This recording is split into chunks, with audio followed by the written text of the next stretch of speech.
lalaki na pala ang kita ni Makmak ngayon sa masusunod niyang labang kasi nakakuha ako ng mga maraming sponsors. Kaloy, salamat sa tulong mo sa kanya.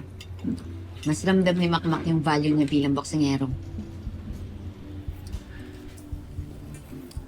Nadia, alam naman natin na deserve ng bata yun. Deserve ni Makmak yun. Ha? And also, deserve mo rin yun. Nadia, kasi alam naman natin na itinaguyod mo siyang mag-isa lang. Kaya kung ano mo yung success niya, dahil sa'yo rin yun. Mahal ko si Makmak, kaya magsasakripisyo ako para sa kanya. Of course. Of course. Siyempre.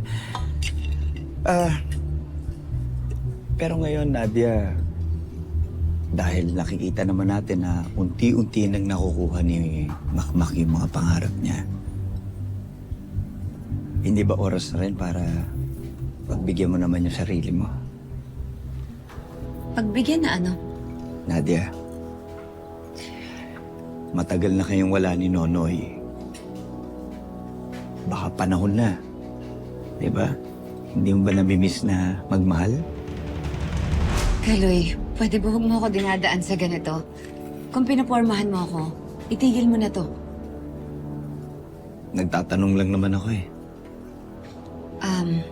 Ayoko maging asyomera ha, pero hindi naman ako tanga.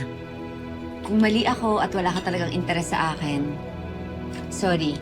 Pero pwede ba ngayon pa lang magkalinawan na tayo? Nandito ako para kay Makmak, para sa anak ko. Pwede bang mag-focus na lang tayo kay Makmak? No problem. Kain ka na.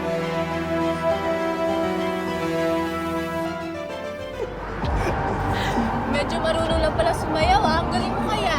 Hindi, natutunan ko sa footwork sa boxing. Parang hindi footwork yan, ah. Ay, teka! Picture tayo! Ay, sige, sige, sige. Tara, tara, tara. Okay, guys. Excuse me. Ah, okay, sige. Anyways.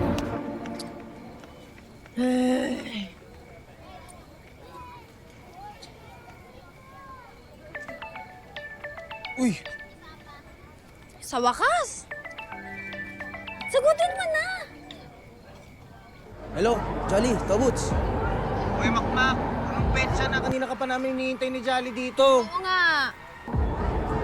Pasensya na, nawala sa isip ko. Ano ba yan? Ang linaw-linaw ng usapan. Sorry talaga.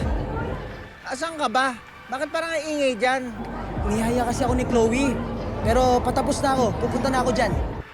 Sige na, bilisan mo. Tayin ka namin, ah.